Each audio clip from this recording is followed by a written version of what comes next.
What's up, guys? Welcome back to the channel. Today we're reacting to the third episode of Higehiro. This one's titled Living Together.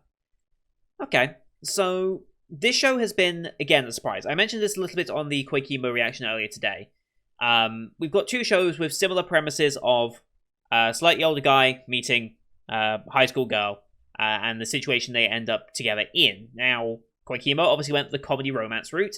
This is going the, I think, more genuine, more serious rehab route almost, I think is kind of how I want to put it. It's very much trying to be more realistic of, hey, this is a situation that genuinely does happen with runaways and such, and we actually have a nice guy in the form of Yoshida, like, genuinely a nice guy, and understanding of some of the troubles that maybe Sayu is going through and has had to go through in the 6 months up until he's met him. And even completely drunk, rejected, he still has the morals about him to be a decent human being, which is, again, a rarity in these types of shows.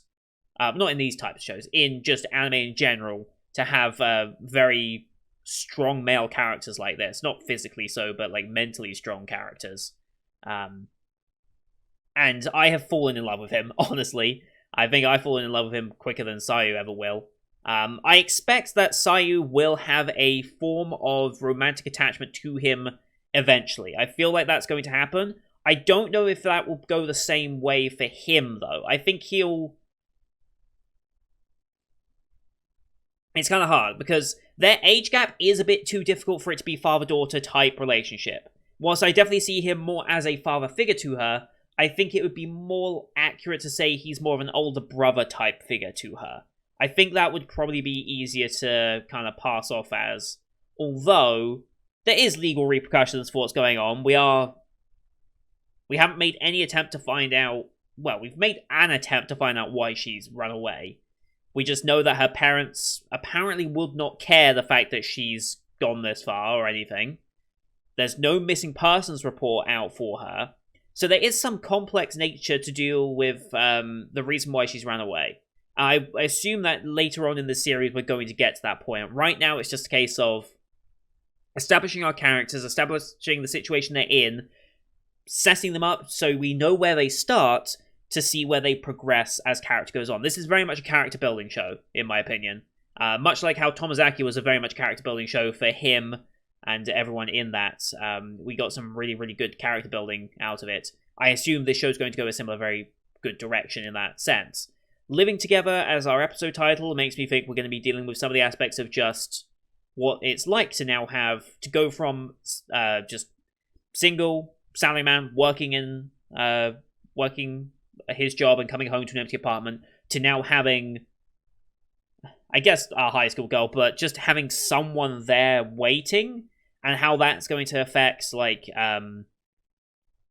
their dynamic almost, because I think that genuinely is something that I've seen in other anime productions before, and I've seen commented on before about just society in general. It's like this is a very frequent occurrence in Japan. Single guys just coming home alone in their own apartments for work, and then that apparently has some significant bearings on mental health, which is perfectly understandable. Not everyone is suited to living a lonesome life like that. I know personally I would be just fine in that situation. Like, I like to be alone, if that makes sense. So, for Yoshida to be 27, working out his apartment, coming back to his apartment alone, not really having anything else to do like that, I would be very content with something like that, because I don't need the same social interactions and things that other people might. I'm not that type of person. I'm very content to just be here on my own. Like, if I need social interaction, I've got people online I can talk to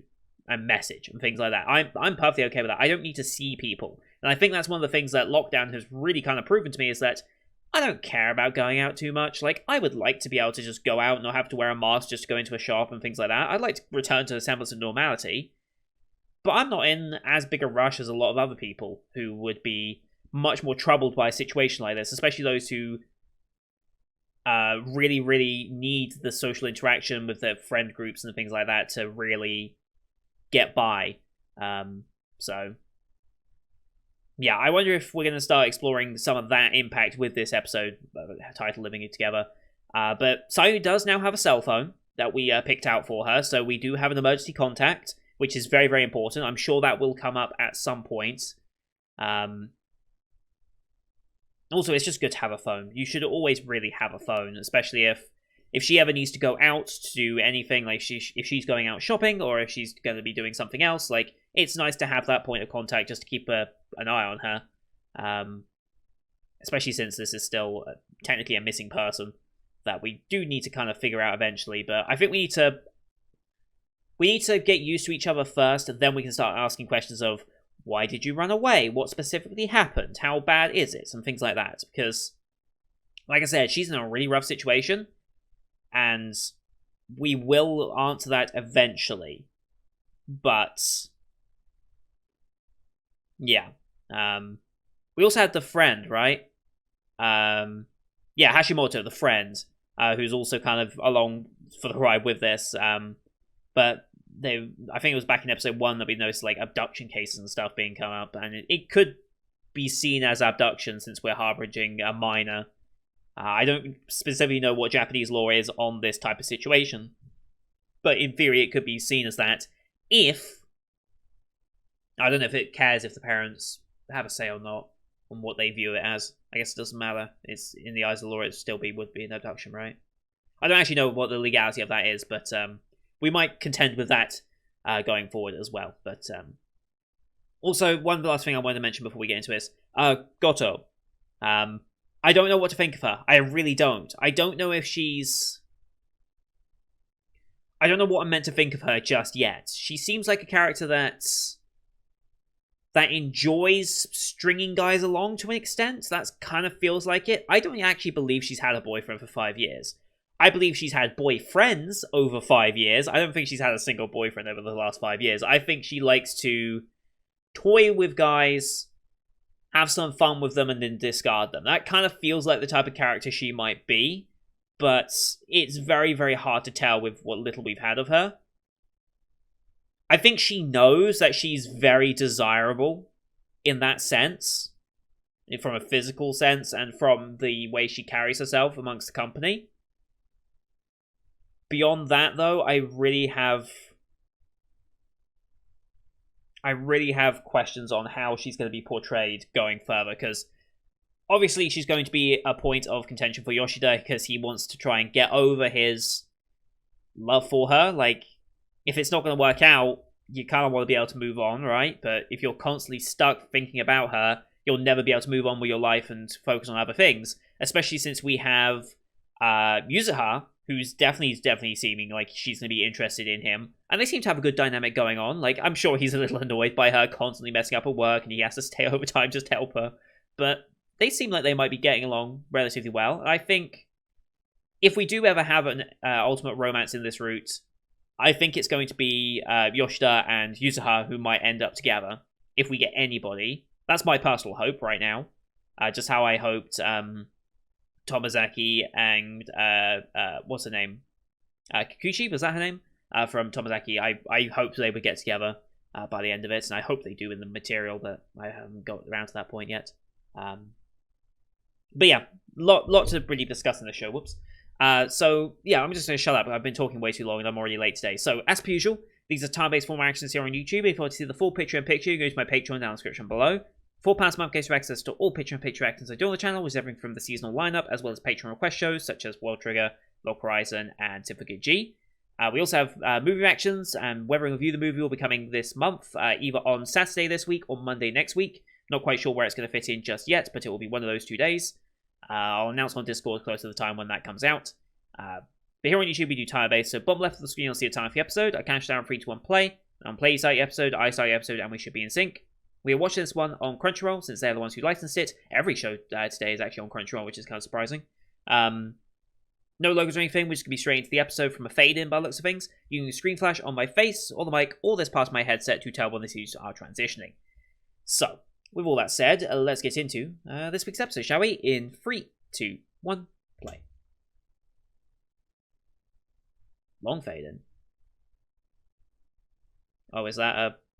Oh, we're doing this, huh? I'm guessing this is a flashback.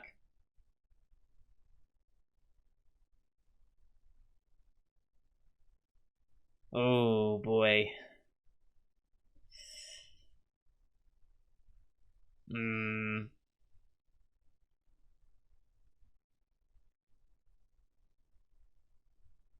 Credit for the show to actually show this.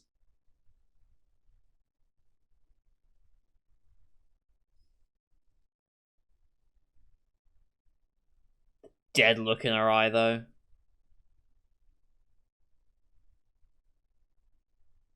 Wow, I did not expect that to be the start of this show.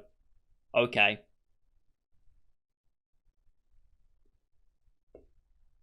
Oh, Peter. Wow. Interesting cold open.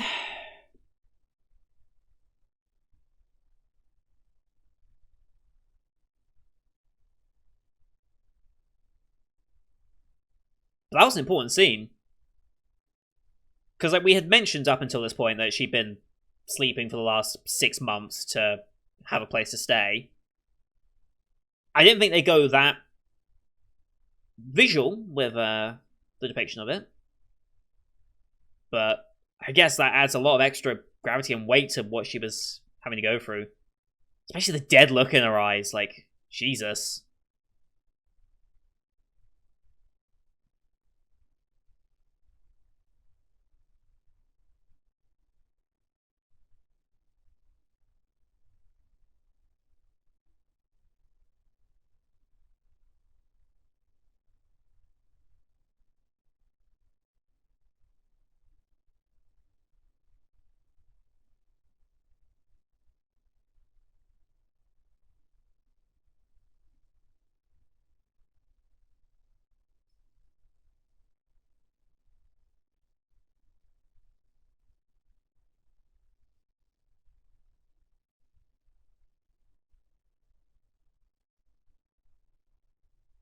Alright.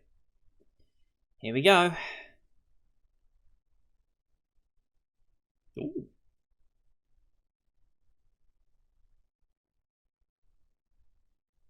Hmm.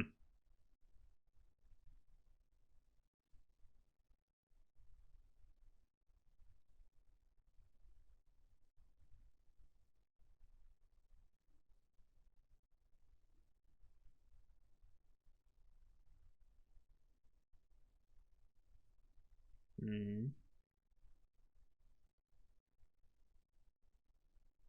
Honestly, getting out and doing chores is benefit, but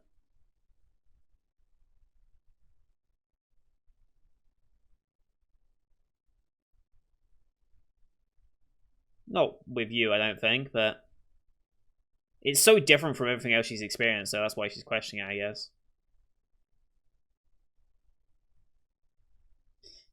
That's a no.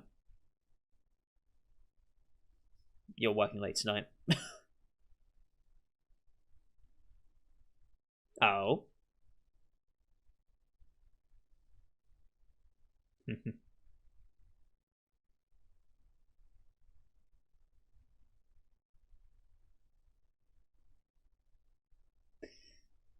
Mill going again.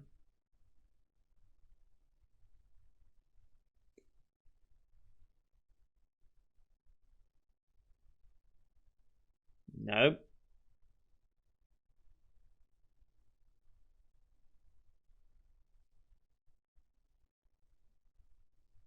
Well, there's more.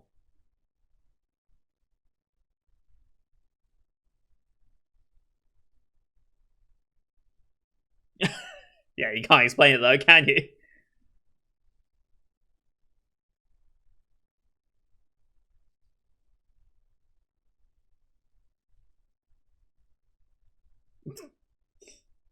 You can't deny it. Like, yeah.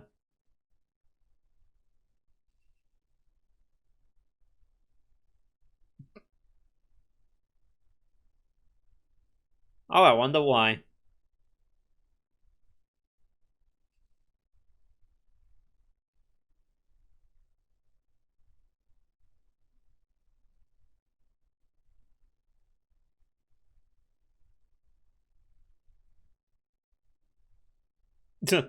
Okay.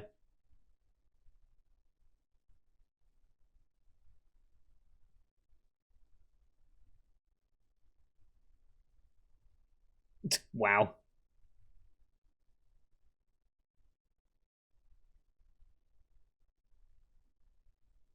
Oh, hello.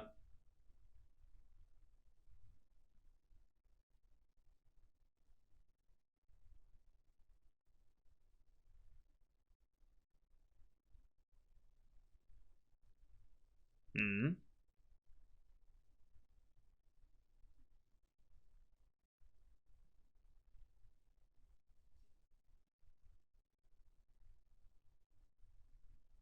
That's also a good question.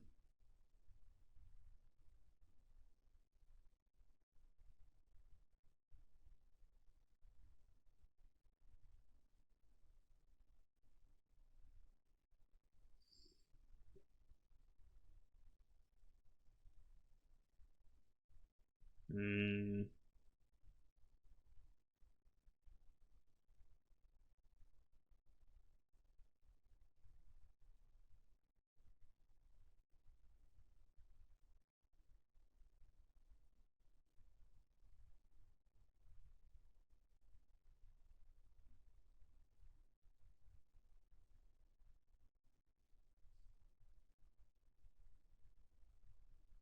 Hmm. Yep.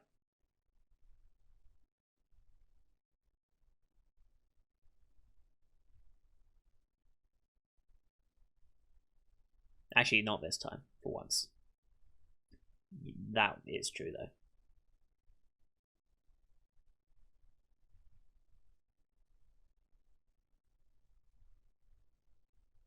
Hmm.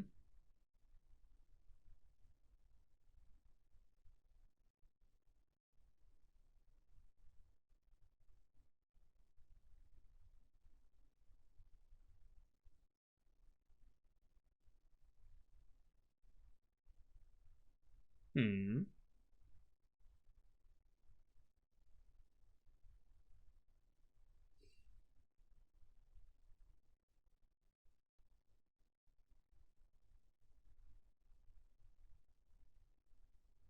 Hmm.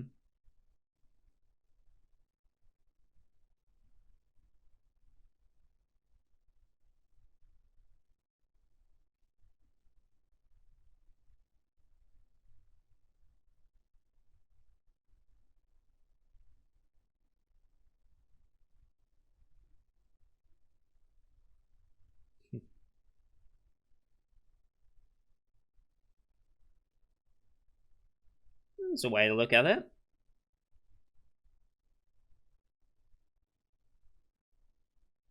Hmm.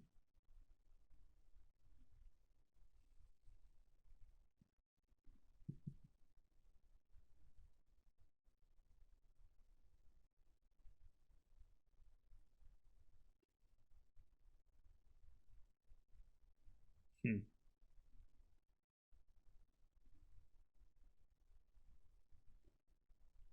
Okay.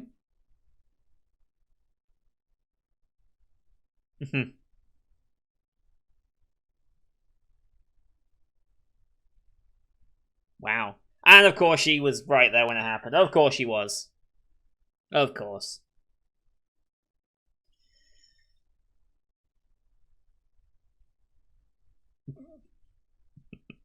It. Yes.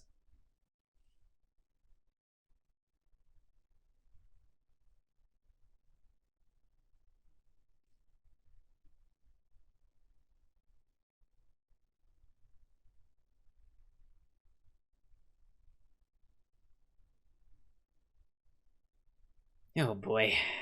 Now we got a great.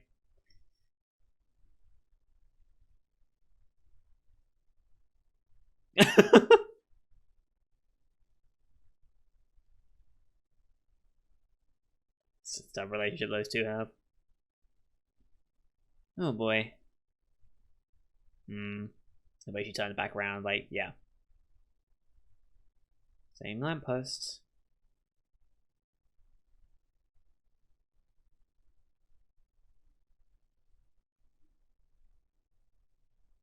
Quite possibly.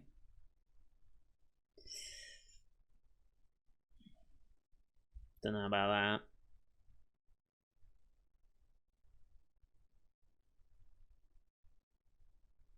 Hmm.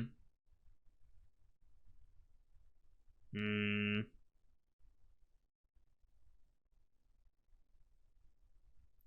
Not so likely, but in the park, okay.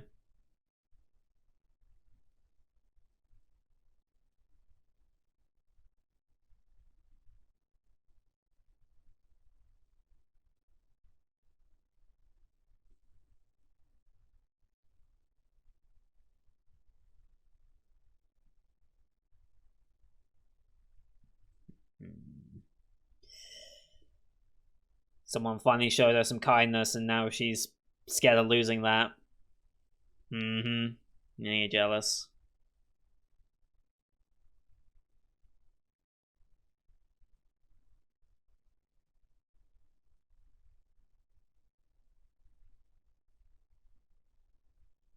Is it gonna be her? Of course it is.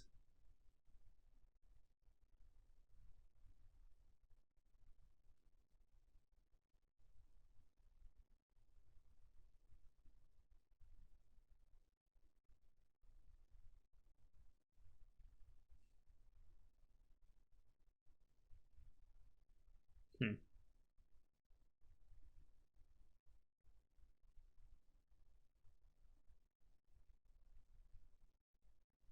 Hmm.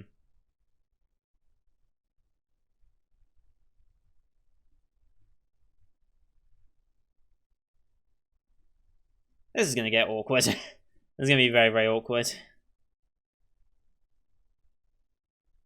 Mm-hmm.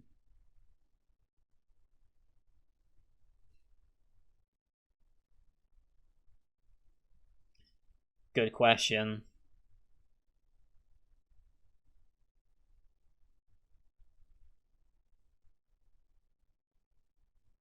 Okay. You think? But they wouldn't care if you ran?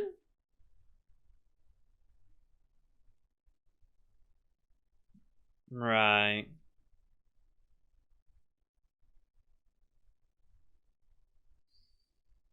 Hmm.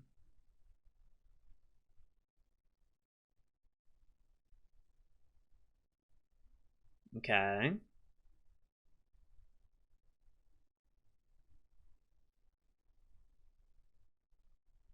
Hmm. Which runaway is she talking about now, honestly?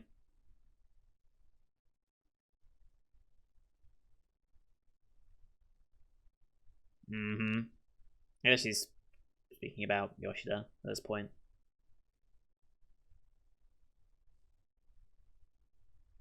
Hmm.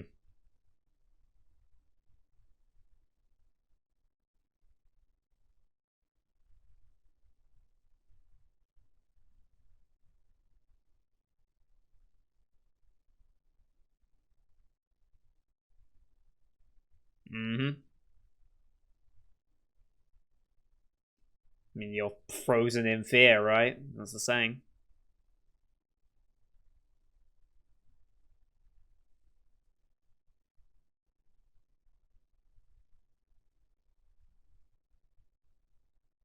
Mm-hmm.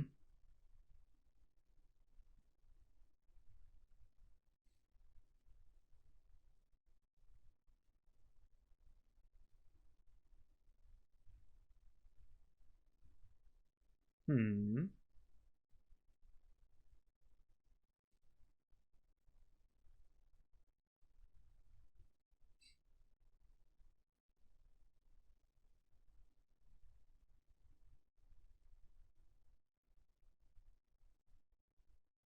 Hmm.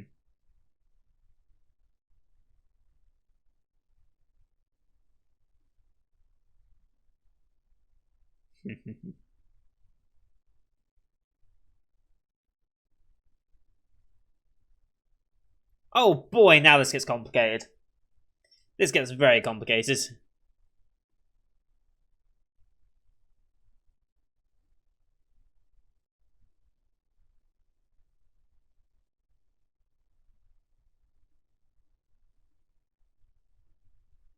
Hmm.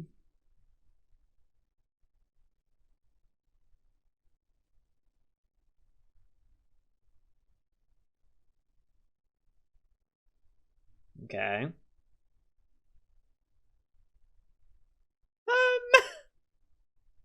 Yeah.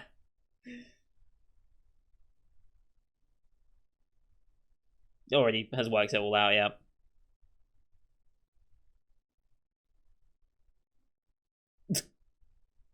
I mean, yeah. Yeah. Somehow got to explain this. Oh boy.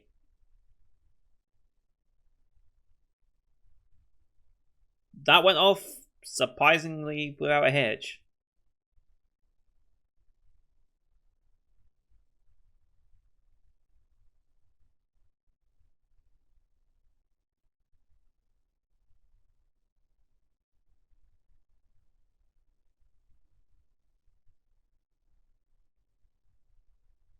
Okay.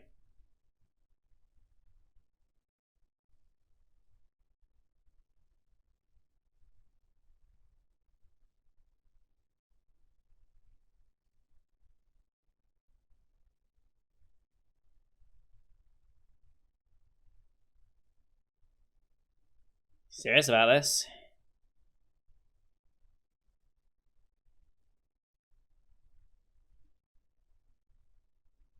Yes.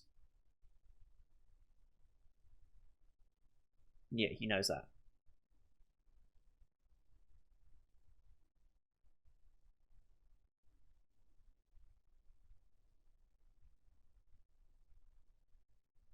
I think they're probably above average, but that's not relevant.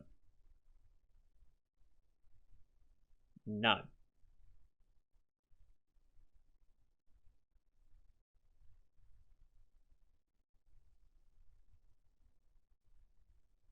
Mm-hmm.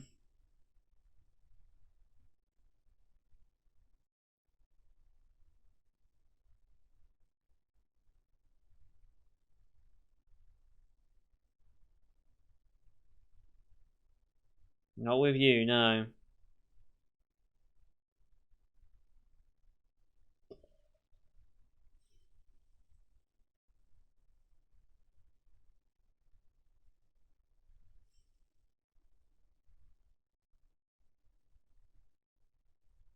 What's his answer gonna be?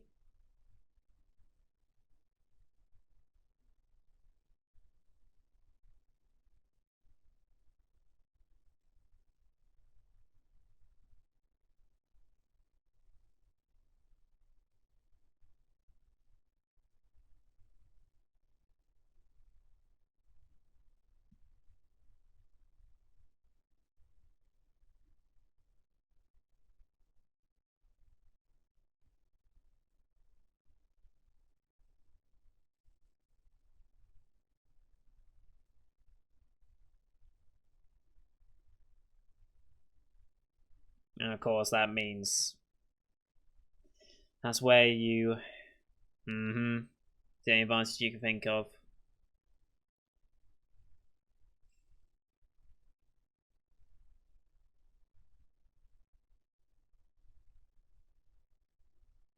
Hmm. Not with dead eyes like that, it didn't.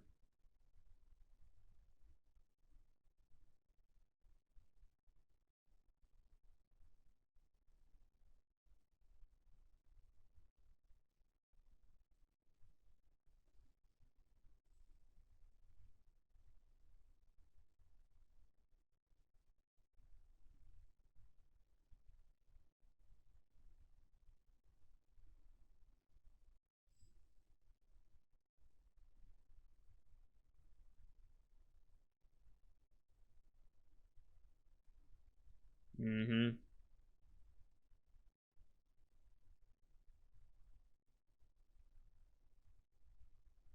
Well, so with the last 6 months of experience, yeah, you wouldn't believe a guy like this could exist.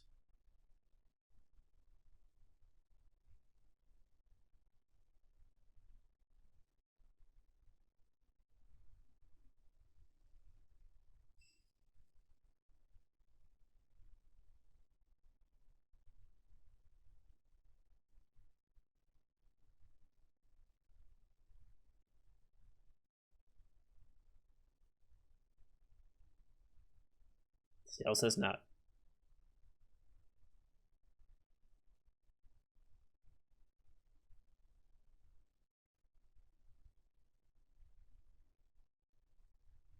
Mm-hmm.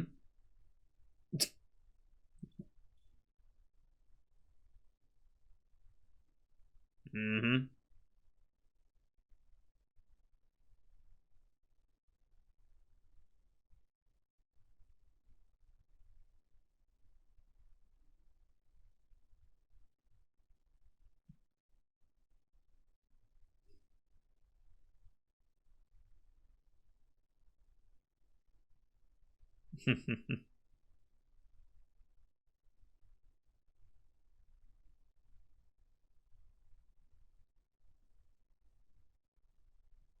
She's such a good character.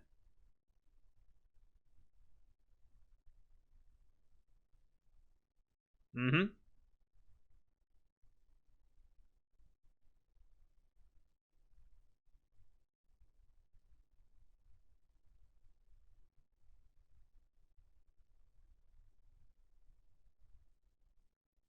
Hmm.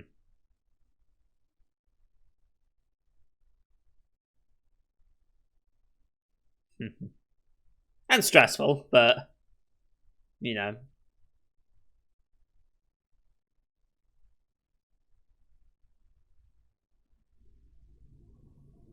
Hmm.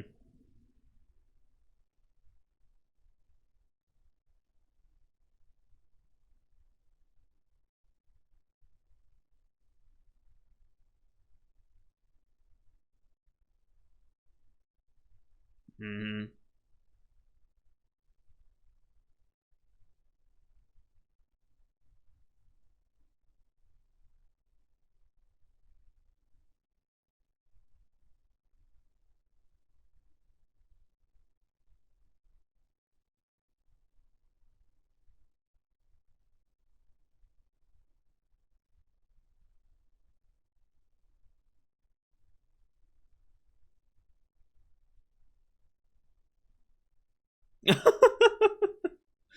uh,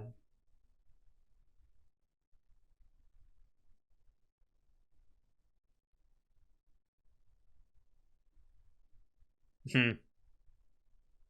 You could definitely say that.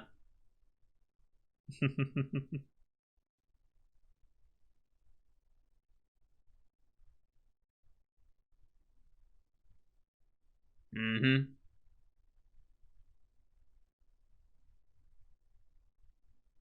Part-time job. Okay. But I'm watching next week too, yes. Wow, what an episode. What a freaking episode. Yeah, okay. Wow. Yeah, wow.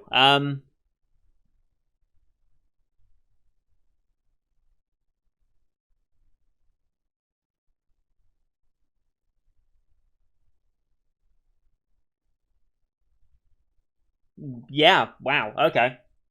That was an episode. I'm glad this show was willing to tackle that though. The show could have kept that very like in the background and just like implied it and said it rather than actually being so visual with it. Especially the cold opening to show like, yep, this is exactly what would have been happening to her just to get by for the last 6 months. I know some people will probably say something about the fan service that we got throughout the entirety of that conversation with her just standing there in her underwear with a lot of panning shots over that, but it's entirely the point. I think that's kind of the point of that shot, though. We're having a very serious conversation. We're trying to discuss how it is. Meanwhile, we're getting shots of these typical fan servicey shots that you'd see in another type of show. But because of the context of which we're being shown them, we're meant to try and draw a distinction. If you just see those shots and you think, yes, I want to, then it shows like you're just as bad as some of these other people if that's all you can think about in that moment. Like, it's actually kind of clever the way it's kind of done that. It's like, are you so distracted by a woman's physicality that you can't hear out what's actually happening and understand the situation that she's in and what she's trying to convey and what he's also trying to convey? Because don't forget, he would be seeing pretty much the exact same things. Obviously, he wouldn't see behind her because, you know, he doesn't have a neck that, like Mr. Twister or whatever his name was. Who was that Mr. Men? Who had, like, I don't know if his head could move. Whatever. He wouldn't see behind her, basically, is what I'm saying. But he would still have a high school girl in her underwear staring right in front of him. Where else can he look other than his own room? And he wants to actually look at her, because if he's just constantly avoiding eyesight like this, and he's just like, that would kind of emphasize the point that, like, he can't think of anything but her physicality in front of her. In front of him, sorry. So I actually really like it. It was kind of implied as well in the first episode, because they did this with the first episode as well, the fan service-y type shots, and she was trying to seduce him because she expected him to be the exact same as all these other guys. And so the fan service was to put him into that position and to put us, the audience, in that same position of, this is what happens when a girl is trying to be seductive towards you and draw your attention to her physicality. It's actually quite clever the way they've done that. So I know some people will say, why are we having such fan service during an emotional scene? Because that's the point. The point is, can you distinguish the emotional context of it while still being shown something like that? If you can't distinguish that and you're still obsessed over it, maybe you might want to look inwards on yourself just a little bit, because maybe you're not quite as mature enough to see what's going on than what you might be thinking you are. It's actually really clever, and I love the fact they did that. This show, it's bold of the show to go that direction. It really is. Because you could have easily said, oh yeah, I was sleeping around with guys, and I feel like I have to sleep with you as well. But no, they went the extra mile to try and force that perspective in and show ultimately the reality of what a situation like that is. Because I guarantee that situation is happening probably right now as you're watching this. I bet there is probably someone going through this exact situation right now. It happens. And it's a very sad reality, but this is what happens. So,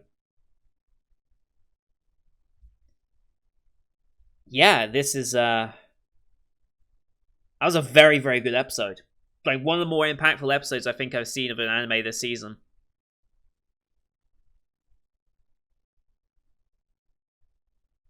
Yeah, that was... Now, how the hell do we explain to Yuzuha, this whole situation? How do we explain that? I don't know.